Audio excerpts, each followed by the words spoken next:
What's going on, guys? Welcome to Midwest Sagacity. I'm Midwest Savage, and man, I did not want to do this video. To be honest, it's taken me about a week and a half to even start this video. I just didn't want to do it.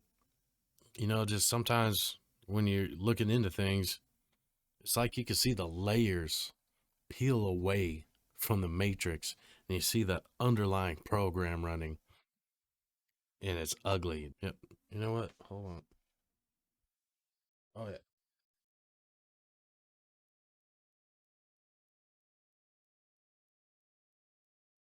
It's going to be a long one, I think. Might want a snack, get yourself a drink, maybe even a hard one. And let's hold on a second. Hello? Mr. Savage. Who's this? I can be a friend or an enemy. Well, that's on you, man. You know you're not supposed to talk about this type of stuff, right? But I didn't even say anything yet. You know that you are. We can see it. How do you know that? I didn't even record it. Oh, we're always watching, Mr. What? Savage. Yeah, that's right. After I've kept my mouth shut for so long? Don't end up like the other guys, Mr. Oh, Savage. now you're threatening me. Okay, you know what? I think it's time. No. Don't. Let's get into it. At least 6 shots from inside the building. I mean, what do we got to do? Parties are running out. What is it that we can say to get people to wake up? I'd like to begin today by updating you on our efforts to recover the debris. China has a high-altitude balloon program for intelligence recall. The president also instructed the intelligence community to take a broad look at the phenomenon of unidentified aerial objects. FEMA is now sending a team to East Palestine, Ohio. And this comes more than 2 weeks after the train derailment threatened the city. Reminds me of stuff that just happens at work. Just one person after another not doing their damn job. And everything would be okay if everyone just did their damn job. Yeah, so today, there's already one out there. And we're going to talk about it. The conspiracy surrounding the Ohio train derailment. And it's kind of crazy how fast these develop these days. I mean, it's only been, what, a month and a couple days, and already everyone's got it locked down. So I'm going to start from the beginning and work my way up to the disaster. All right, guys, I'm going to take you all the way back to 1985 when a book came out by the name of White Noise. And now, if that sounds familiar, it may be because you've been hearing it buzzing around as a movie that just came out on Netflix last year that depicted a scene that was oddly familiar to what we're seeing there in East Palestine, Ohio. Now, the book was White Noise, written by Don DeLillo, and it was published January 21st, 1985. Oddly enough, it was on the Times list of best English language novels from 1923 to 2005. However, there was never a movie made till now. We're going to just take a quick look at a couple key points about the novel, mainly just take a look at the setting. Now, I want to direct you to the second part of the novel. It's about a chemical spill from a rail car that releases a noxious black cloud over the main character's home and region. That's what everybody's comparing this to. Now, this book was written in 1985, and it was after a disaster that had happened over in India that led to the death of about 4,000 people that inspired him to write this book. But what we want to take a look at is, what was the setting? Where was this? Well, White Noise began in the town of Blacksmith. Where's Blacksmith? Well, it doesn't really say in the book. It is unidentified, but elements of the novel evoke Midwestern United States, especially the Rust Belt and the upper Midwest. Now, there was a fictional Iron City in the movie or in the book that shares its name with the Pittsburgh beer company of the same name. So we could maybe assume that it was somewhere around in that area. Now, oddly enough, East Palestine isn't too far from Pittsburgh. It's only about 54 miles, so it's pretty close, and I'm sure that some of these scenes take place in smaller towns around the city. I have not seen the movie yet. I plan on watching it. It's supposed to be a comedy, like a dramatic comedy, so I'm interested to see what's all depicted in the movie. Now let's go ahead and take a quick look at the movie. Crazy thing is, with this movie, it changed hands. This movie was a long time coming. It started way back in the day. HBO got the rights to the movie, then they sold it off to a couple of people, and then they sold it off, and then it was sold again. Finally, Uri Singer ended up with it in 2016. I believe back in 1999, it was sold to Barry Sonnenfeld and his partner, and Barry was set to direct the film, but never got around to doing it. Just says the option expired, whatever that meant. I'm sure they didn't get enough money to make the movie. Oddly enough, in 2016, Uri Singer acquired the rights to the book and pushed the project into development. Now, he got in 2016, pushed it into development, but didn't see anything till 2021. That's when they started filming this movie adaptation of the novel White Noise. Now, where did this take place? Well, in the movie, it's set in Ohio. You remember, right? The novel never gave an exact place or state. It's just a fictional town called Blacksmith. So for them to change that to Ohio was just kind of a little bit weird. But that's where they decided to base the story from the film. And I think, just taking some context clues, it's kind of right around Pittsburgh. But they shot the movie all over the northeastern part of that state, which, oddly enough, East Palestine happens to be a part of that. Crazy thing is, there was a guy who signed his whole family up to be in the movie as extras, and they're actually in the movie from East Palestine. Him and his immediate family, and then his father is also in the movie as well. So that's kind of crazy. When they asked him about it, it was very interesting. He tried to watch the movie not too long ago and just couldn't do it after everything that's happened to him.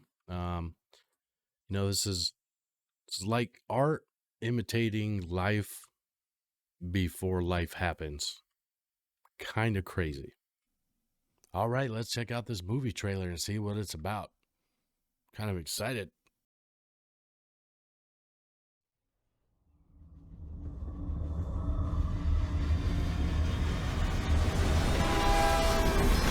Wake up, we have to leave. 5 more minutes. No more minutes.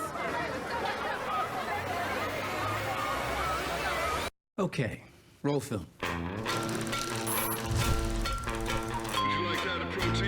That stuff causes cancer in laboratory animals, in case you didn't know.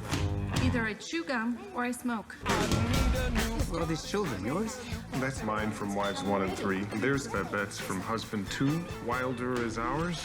We're each other's 4th. Life is good, Jack. I hope it lasts forever.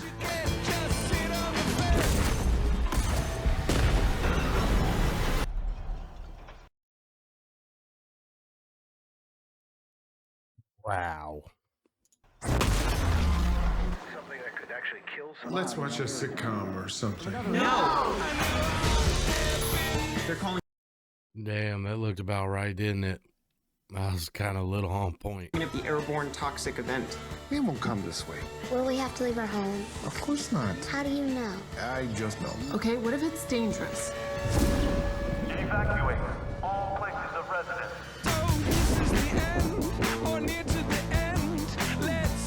We have a situation.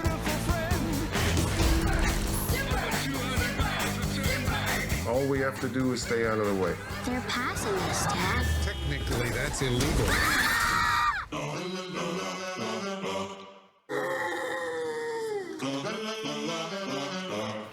Do sheep have lashes? Ask your father. We're going sideways. Dad, do sheep have lashes? Doesn't anyone want to pay attention to what's actually happening?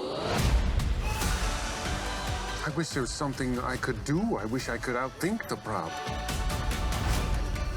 There are two kinds of people in the world. Killers and dyers. Most of us are dyers.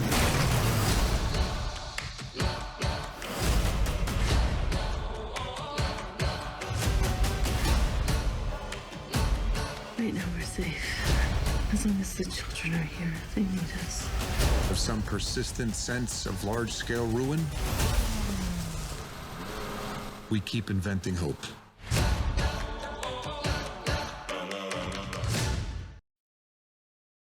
Yeah, so that was on the point, but you guys see that, right? Right there? Yeah, that movie came out December 30th, 2022. Now it's kind of odd that that script sat on the shelf for so long. They didn't start shooting until 2021, already had the movie out. 2022 started this whole thing in 2016. Novel written in 1985, changed hands several times. The movie was never made till 34 days before the disaster in Ohio. That's very strange. I'm not gonna, man, that is, what a coincidence. And a little on point. Let's check out, see what this little town of East Palestine, Ohio was doing 2 months before that movie came out. Columbiana County coverage now, and East Palestine is known as the place to be. It's way ahead of the curve on a program to provide better treatment for anyone in the event of an emergency. I learned how it works and how it could help everyone in East Palestine. My ID provides quick medical information for emergency responders. Darlene Chapman is the outreach coordinator for this project, and she's an EMT. If they're in a situation where they can't tell us or they don't have any family around, this is something that would make my life easier. My ID works by taking... Man, I just hate, when good people don't see the potential bad of a certain thing. It's always when they try to roll things like this out, it's always in the face of, this is going to help everybody, it's to your benefit. And we've seen time and time again how that gets misused. Taking a camera phone and pointing it at a QR code. It provides valuable medical information such as allergies, breathing difficulties, or other conditions, so you get proper treatment and care. If anybody sees the QR code, you'll be able to scan this and get the information. So it helps that person, not necessarily just here, but anywhere in the nation. Now that's scary. So that means they're setting up a database. You sign up for this service, this My ID service. You get this bracelet. It has a QR code. And the story is so that firefighters, paramedics, and, people in the hospital can all just scan that and have your whole medical history. Which means and she said they can access this across the nation. Which means this is going into a database. Now, who do we all know has access to all databases in the United States? Well, especially with something like this, who would benefit from this other than, the people? Say you get in an accident and you can't talk and you don't have any family around, they can scan this and have everything they need. But I can already see, them putting on, adding to this service, hey, we're going to go ahead and put all your insurance information in there. That way, if you get into a bad accident, well, we can just start the paperwork for you and you don't have to worry about it. We'll have everything already done and ran. And by the time you wake up, It's all taken care of. So that means insurance companies are going to have access to this information. Well, how could they abuse that? Well, let's just save that for just a second. And we'll go ahead and continue with the video. There are a few options for My ID: a bracelet, key fob, necklace, or attachment on your watch band. You can choose the one which fits your lifestyle best. That's up to you. Orders will start in January. The fire department has already collected $5,000 in donations to help. That's our ultimate goal. We want to be able to give this for free to the citizens and provide them with that extra layer of care so that we can better treat them. The offer includes Unity Town. That's another scary thing. If they're trying to offer it for free and stuff, it's usually never that great. Which is served by the East Palestine Fire Department. These items cost around $20 each. You can even buy it for yourself. The fire department is hoping you'll be willing to wear it. My goal is to have 100% of our residents and the citizens we serve in the township to have one of these and be working with them to make sure that we can treat them better and provide the best service that we can. He seems like a nice guy, but I don't think he knows how dangerous that is. So, of course, 100%. If there's 100% participation, guess what that is? A recipe for lab rats, right? Because if the insurance companies can have access to that information, and I'm sure eventually they will, well, if you have 100% of people participate in a community, what can they do? What kind of harm can they do? Well, they could say, well, there's happens to be a lot of older people living in that area. So we're going to have to charge everyone that lives in that area more money because of the medications that the older people are on. Doesn't matter if you're younger or older, because you live in that area, your insurance premiums are going to have to go up quite a bit to cover all the older people in the community. So that's one group that can really misuse this and take advantage of people. They can also, if they know kind of what's going on in that area, they can charge, somebody who doesn't have a lot of money a little bit less, and then somebody who has more money a lot more if they want to. So it can be abused for sure. And I mean, not only that, whenever you centralize information, it is a recipe for disaster. One, the whole thing could get corrupted, all the information lost, and the whole company goes down, right, for months and months. We had this happen at my work with Cronus. Their system was hacked, and we were unable to use that system for 3 or 4 months. They had to rebuild the entire system. Secondly, again, hackers can get in there and steal all of that information. So that is another scary part. We'll talk about in a second who also would love to have 100% participation in an area. There's a 3-year plan to get My ID going across the village and make it available to all 4,700 residents. Right. So who else could have fun with that information? Well, the government could, right? Couldn't they? That means they know all of your medical history. That's one thing they're struggling with when it comes to Social Security benefits and things like that. They don't like the fact that all of the databases are separated. That was one of the things with Obamacare. They wanted every hospital to have access to a database to get all your information. Well, they wanted that information too, because, if they got to make a medical decision of whether to pay for a treatment or not, they could say, well, you don't have a lot of money and you're not paying a lot in the taxes, and you're not going to probably be alive for that long. So we're going to go ahead and just not pay for that. And there's this person over here who has a lot of money going to be paid in taxes for another 20 years. We'll go ahead and give him whatever he needs. And when you're dealing with a pool of money and the government and how much they waste it, that's kind of how it works.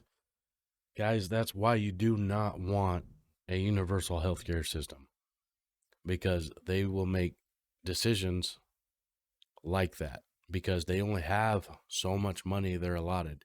You think the government's just going to print enough money for everyone to have all the health care for free? That's not how it works. It has never worked that way, and it don't work that way. That's why you have people in Canada who come down here for cancer treatment and things like that, or to even be diagnosed for cancer. You have a headache, you think something's really wrong, you're confused, you're starting to lose your balance, things like that. You think you might have a tumor, you want them to look at it, they give you an Advil up there and say, roll out. Come back and we'll schedule you for one of those appointments in about 3 or 4 months. That's how that system works. I don't care what people say. I've heard too many stories like that, and I believe it. A lot of people with cancer, people that live in Canada that have came to the United States to get better care. So that was 4 months ago. Now, 1 week before that train derailed, those My ID bracelets arrived. Now, that is another one of those weird coincidences.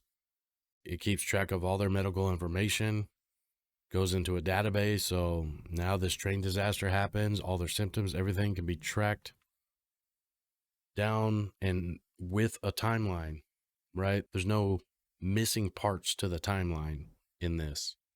This is all documented now.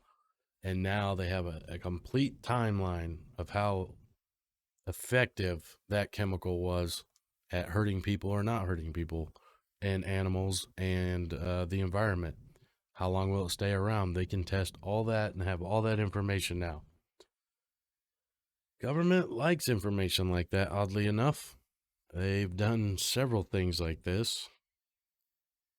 You guys have heard of the Tuskegee Project, right? Oddly enough, this became big enough of a thing where people put 2 and 2 together that the news agency felt they had to do a report on it. I don't know about you guys, but anytime the news comes out and, tries to address a conspiracy theory and try to make it sound like it's the most foolish thing in the world, I don't know about you guys, but it just makes me even more suspicious. Because it's like, most of the time, if there's nothing to it, no one will say anything about it. But if there's something there, it's like they gotta reassure you that it's not anything like that. So I thought it was funny that they felt that they had to do this. So let's go ahead and take a look at it real quick and see what they're saying about it. Misinformation is hurting the village. Yeah, I've reported twice on the My ID program, and some of you have sent me the links with conspiracy theories surrounding them. Tonight, the truth about that program and why you'd have to be crazy to believe the theories. The My ID device is as simple as it looks. A modern version of a medical ID bracelet that's been around for years. There's no tracking devices inside of these. There's no way to track anything with it. The bracelets have. No, that's not true. No, they can't get your location. They can't ping you. I don't know. Maybe with RFID ones they could. I'm doubting all that, right? I'm not going that far. But they can track the information in the database for sure. So that was kind of disingenuous to say they can't track anything. That's not true. They can definitely track all the information in that database. They can track everyone's symptoms. They could track, the other problems that are coming up in their health, what kind of health conditions they had before, after, what kind of allergies they had. They could track all that stuff. Have no GPS feature, but the conspiracy theorists are running wild, believing people have been tracked since before the train derailment.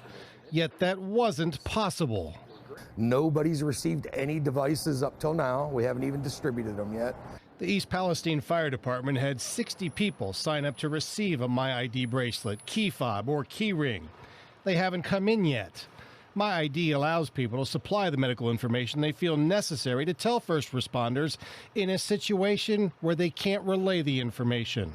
A first responder just scans a QR code to learn about allergies, medication, and an emergency contact. You know, instead of us opening up a bracelet and pulling out a little piece of paper that has that information on, or trying to read some kind of engraving on a bracelet, we can now scan it so that all that information pops up. When the first round of My ID orders come in, they will be distributed. The fire department will continue the program and have additional signups. The conspiracy theorists are trying to ruin what the fire chief feels is an important program. It's ridiculous, absolutely ridiculous. Well, Mr. Travick, you can't say that, right? You can't say it's ridiculous, because how many times has it came out that some of these things were true? They used to say, oh, they're listening in on your cell phones and through your TVs and through all these little devices and stuff. And people used to say, that is ridiculous. And then you found out it's true. All of it. All of it was true. They can listen in on anyone's conversation, turn your phone on, turn your camera on. They can turn the microphone on at any time. Every device is made to be interfered with, but not interfere with other items. And there's a back door that has to be built into every software system so that the government can have access to it. So you can't use ridiculous as an argument. I think that ship is long sailed. Just saying. This program is nothing more than us being able to help the citizens. And again, this guy probably has the best of intentions, and I'm sure he does. He doesn't know anything about all that. He's too busy, trying to save people's lives. The unfortunate reality of these things have happened in the past. So that's why people, it just seems weird. Like right around the time this train crashes, 4 months ago, they're doing a report trying to sign people up for this. I was surprised to hear how low the numbers were when they raised $5,000 for these My IDs for the community, and the bracelets are only $20 a piece. And I'm really surprised to hear only 60 people signed up for that. I wonder if that's true. If that's the case, that seems kind of odd, especially if you have some older people living around there. Maybe they don't. I'm not sure what the demographics are in East Palestine, but I would assume that a lot of the older generation would take advantage of something like that. They've seen their parents and how things went down when their health was failing, and with technology now, you just would assume that, especially the baby boomers that are all retiring and everything would take advantage of something, especially if it was free. Those guys love free stuff. And East Palestine had money donated last year to help pay for the bracelets. By the way, My ID even has a program available for pets. The government did use bats for bombs. So I had to throw that in there. Oh, man. They've used pets too. All right, guys, let's go ahead and move a little bit closer in the timeline to when the train car actually derailed. We're going to go to the day of the derailment, and we're going to check out a video by Trains Ohio. He did a really, really good job of breaking down, as that train went along, what the temperatures of the bearings on the train actually were. Now, the reason why we're going to go over this is they're blaming this disaster on faulty equipment, which could be a possibility. Problem is, they're saying that a bearing overheated, caused a fire when it went past one of their temperature sensors. It indicated that there was an elevated temperature in the bearing that could lead to a catastrophic failure. They initiated an emergency stop. Unfortunately, the stop couldn't happen in time before the derailment. This guy is going to do is go over these temperatures and help you realize that's all bullshit. Do these temperatures from the NTSB preliminary report seem a bit off? 3 temperature readings are listed in the report, and ambient temperature is listed as 10 degrees Fahrenheit. At MP 79.9, defect detector in Sebring, Ohio measured 38 degrees Fahrenheit above ambient temperature, which means the bearing temperature was 48 degrees Fahrenheit. The second defect detector was in Salem at MP 69 and measured 103 degrees Fahrenheit above ambient, or 113 degrees Fahrenheit for the bearing. If you watch my other videos, this also was where the security footage caught on camera that train going by 20 miles before it reached East Palestine with that wheel bearing on fire and glowing. Let's go ahead and continue. The third defect detector was in East Palestine at MP 49.81 and measured 253 degrees Fahrenheit above ambient, or 263 degrees Fahrenheit for the bearing. Here is a photo from a Freshmark security camera in Salem, Ohio, followed by a video from Butech Bliss in Salem. Note, the bearing only measured 113 degrees Fahrenheit in Salem.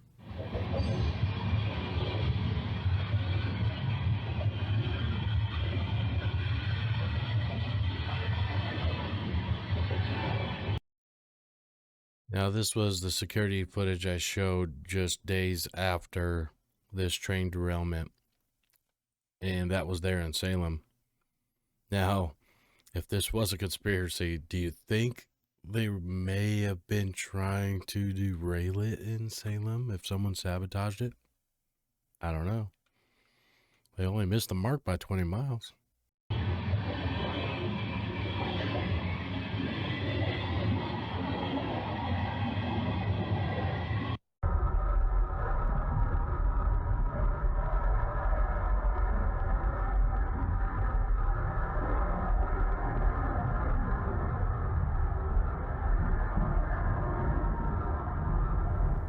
Next, we have footage from New Waterford, Ohio, approximately 5 miles before reading a bearing temperature of 263 degrees Fahrenheit.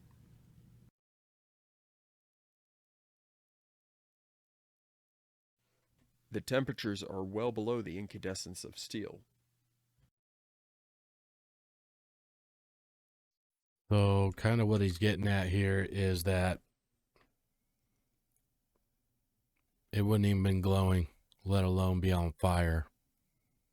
So either there was something wrong with all those sensor readings, or the bearing wasn't the problem.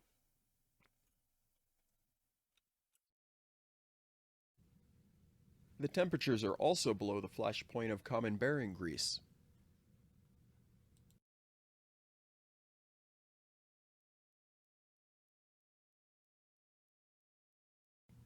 If the recorded temperatures are correct, what was causing the fire and/or sparks? Are the defect detectors calibrated correctly and actually providing the hot temperature of the bearing? What was the temperature of the other bearing on the same axle? What was the temperature reading at defect detectors before Sebring, such as Rootstown and Hudson? What was the average bearing temperature for the entire train? What was the maximum and minimum bearing temperatures for the entire train? What was being hauled in the hopper car? Was something other than the axle, possibly from the hopper car's contents, be causing the sparks and/or fire in the videos? And that's kind of what I've been saying. It appears as if something was leaking already. So they could have done all the maintenance and everything on that bearing. It could have been bad, and all those sensors could have been wrong, I suppose. However, yeah, what was in that car? Could have been that vinyl chloride. The flash point of that is negative 78 degrees Celsius. That being said, there's no temperature on Earth where that stuff hits the atmosphere and doesn't immediately catch on fire. And that could have been what happened here. Heated up the wheel bearing to failure.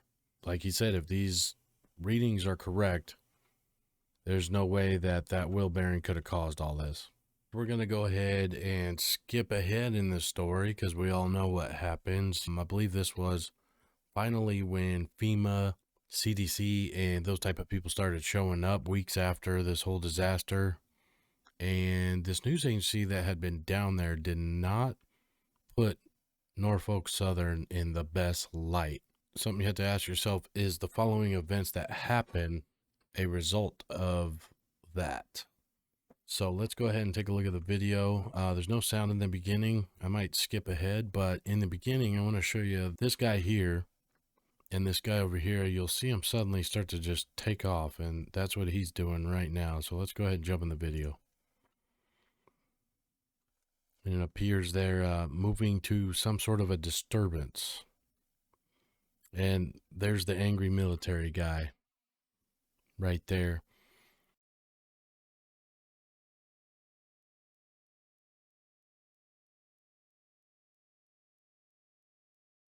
There goes the troopers.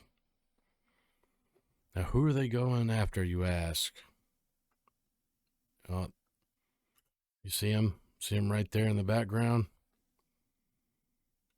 And that's probably the trooper that called for some backup. And what's the problem here? Well, there is a news reporter doing his job, right? News reporter doing his job. And you have a military man yelling at a reporter for doing his job. Now, we've seen this a lot over the last 10 years of police and military trying to deny reporters their basic right, protected by the Constitution they swore to uphold. And he's angry that he dared do a live recording while they're in this meeting.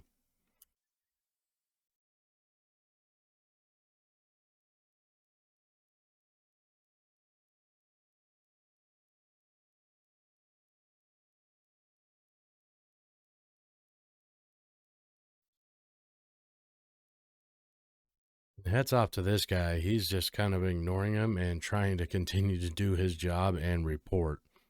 Now, like I said, I believe this was a fellow from News Nation, and it's not a news agency I've heard of, but they've been down there this whole time during this disaster, and they have not shed very good light on the federal government, the presidency, or even the local government officials who were handling the disaster down there in regards to the local EPA, talking about FEMA not being there weeks and weeks after this disaster happened. They waited over, I want to say they took over 21 days after this disaster happens when they finally got there and took over. So, yeah, how dare he do his job, right?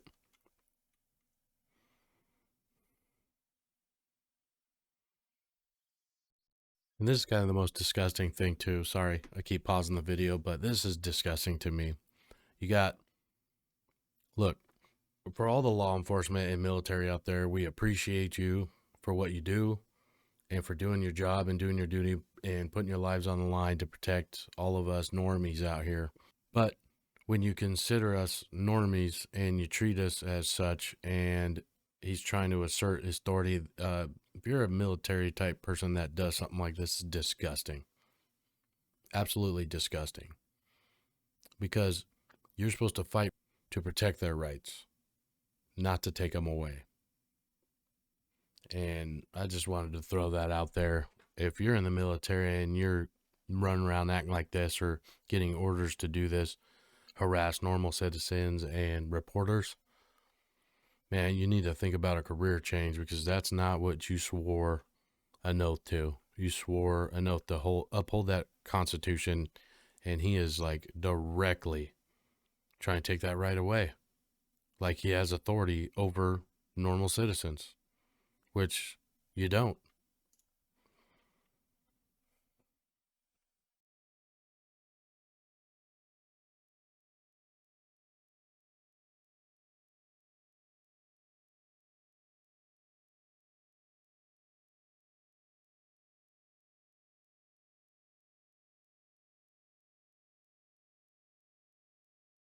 Yes, you want me to file charges on you right now?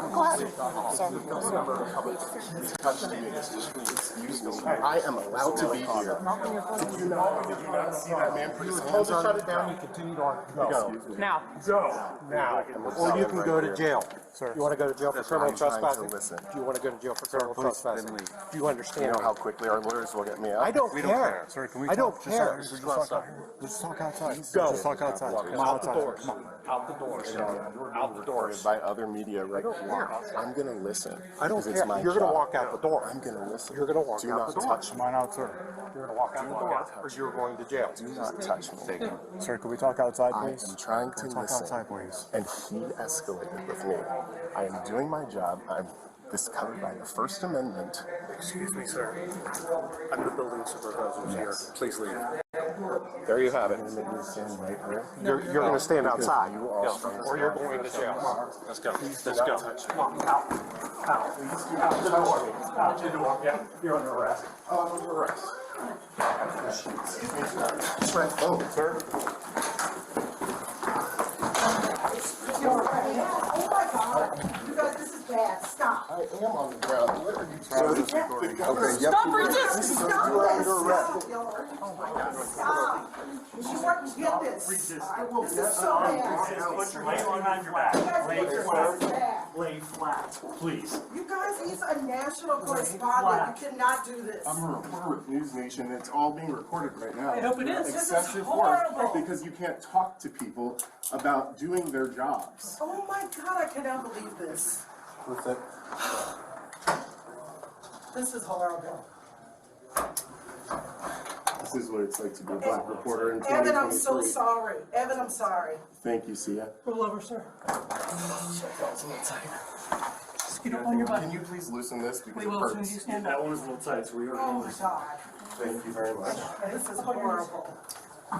Can someone help me? Evan, I'm sorry. Reporter arrested for doing their job, and I don't know if it's because they were covering Norfolk in a very bad light, like they should have been, asking very tough questions, like why hasn't the president been down here?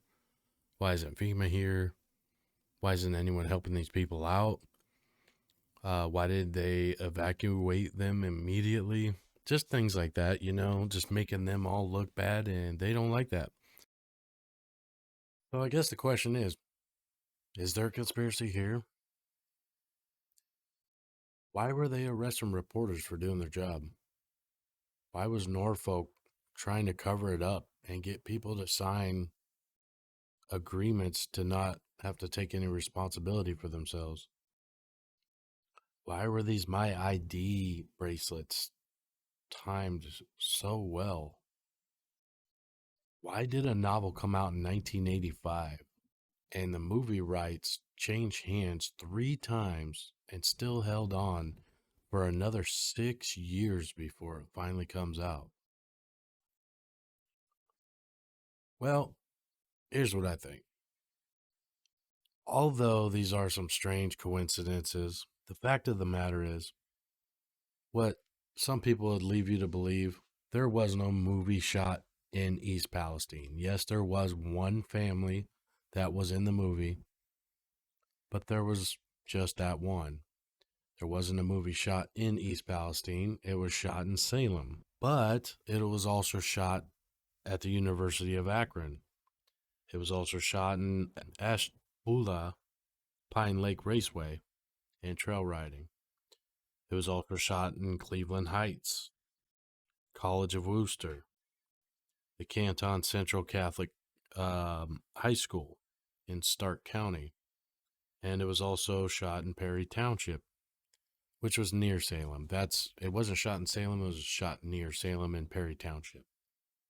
So, despite what people are trying to lead you to believe out there, there was no movie shot in East Palestine, and there wasn't a bunch of people in East Palestine in that movie.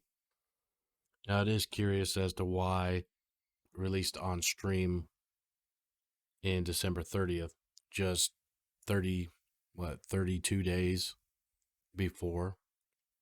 That is kind of strange, but again, This was shot all over Northeast Ohio. Most of it was shot near Cleveland, so it wasn't like it was shot in East Palestine. So that would have hit it for me. Like, that would have been a little sus.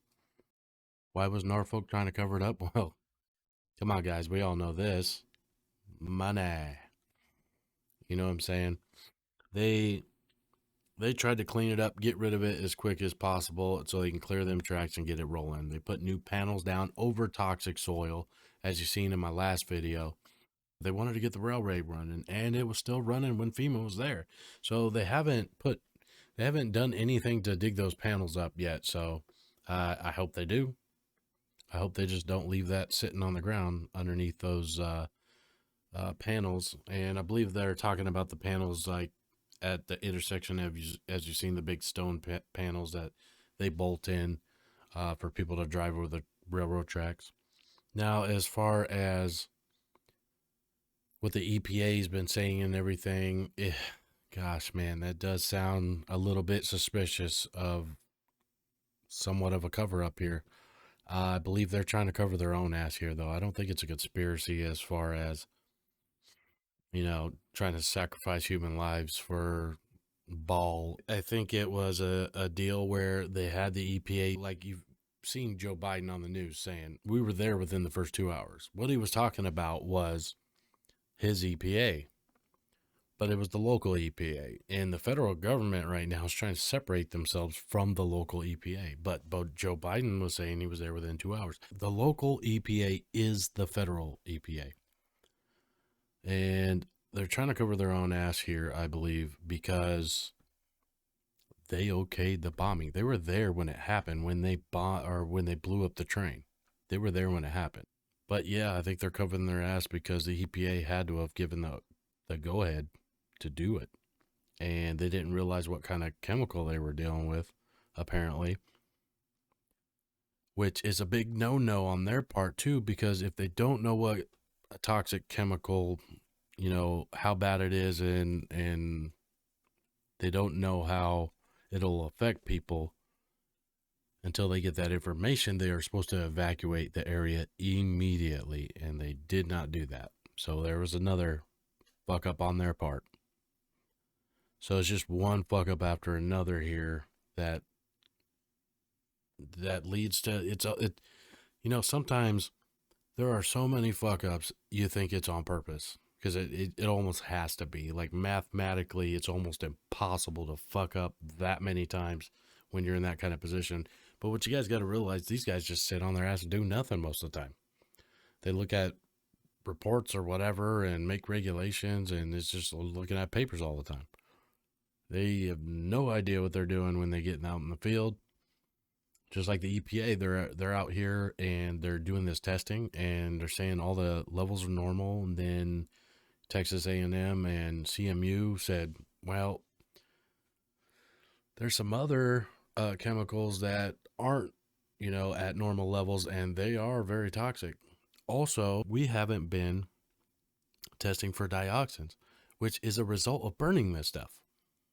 And this is weeks after they burned it.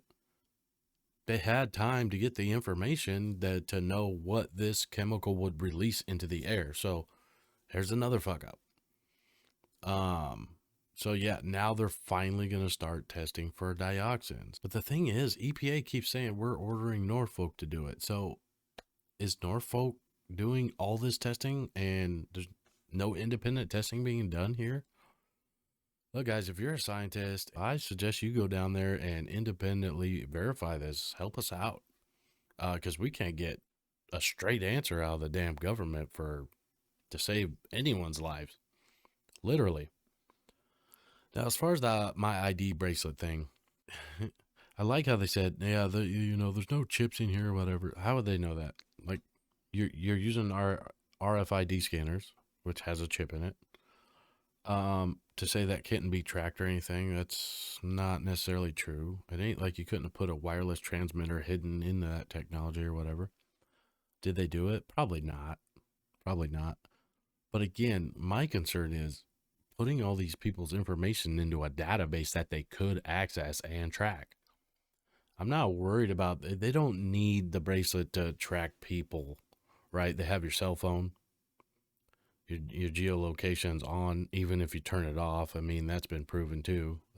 Even if you turn it off in Google, it'll still find you. They can also track you through wireless signals. Shit, I even heard about technology. They can tell where you're at in your house by using a sensor that can read the wireless signals in your house and see it bouncing off you, and that's how they can get a picture of where you're at in your house. That's some crazy shit, right? They can also, bounce your cell phone signal. Your cell phone signal, you tie to a tower, it has to go to another tower, and you only need 2 towers to triangulate a signal. So they can track you wherever you are. They don't need to plant one of these things on you to do that. But what they can do is track your medical data. And that's what I'm more concerned about when they're trying to hand this stuff away for free. And I'm really surprised that none of the people in that town took that. Now, no one's going to sign up for that because of this conspiracy theory. But again, I think the conspiracy theory is for the wrong reasons, not the chips or anything. It ain't like they couldn't have put them in there, but I highly doubt it in this case. I do believe the medical data is the big problem here. As far as the reporter getting arrested, well, they weren't really trying to arrest him for reporting. What it came out was they got mad because he was doing a live recording with himself instead of sitting there and listening to what they were saying. So that pissed off the authorities, right? And so you got to get smacked down, slave. All right, guys, we're going to go ahead and wrap this up. Sorry it was a little bit long, but I think I had to go into a little bit of detail to kind of give you guys all the context to kind of, I mean, you make your own decision. I just don't see it here in this case. To be honest, I'm a little disappointed. Guys, if you're going to throw out conspiracies out there, make them airtight, right? There's just way too many holes in here. Just like with the My ID braces, the guy said they didn't even handed them out unless he just straight out lying. There's, they had nothing to do with this. As far as the movie, again, the novel was written in 1985. There's so many novels out there, you could tie one to it, just like Nostradamus did quatrains. You write 1,500 of them, and eventually some of them are going to come true. It just not, that's why you didn't see any dates on there, right? Same thing here. Now, it is a little weird how the movie didn't come out all the way until like 32 days before the train disaster. But again, could be just, coincidental timing. I think what happened here was a little bit of corporate greed, more on Norfolk's side, because, they got some heavy hitter investors invested in their railroad company. You got BlackRock, you got Vanguard, you got a lot of big hitters in there. And if they don't perform, they drop out. Well, now your company's not worth anything. So they're trying to keep stuff moving. I love a good conspiracy, and I was excited for this one. And when I started digging into it, I was a little disappointed. I mean, it's a stretch. It's a real big stretch. Hope you guys enjoyed the content. Hope it was informative. Hope I dispelled, any theories you might have had about that. Let's, we need to talk about the real ones. The real conspiracies are the ones that need talked about, for sure. And those are pretty airtight because you catch the people saying it and doing it. And I love those ones. And I don't know, if that's what you want me to get into, let me know down below in the comments. Please don't forget to subscribe and drop me a like if you liked the content. And, till next time. The world is a crazy place, guys, and there's a lot of strange things that happen. But what's it going to take for your friends and family to wake up to the real conspiracies that are hurting us and controlling our lives? Remember, all it takes is all you got. Peace.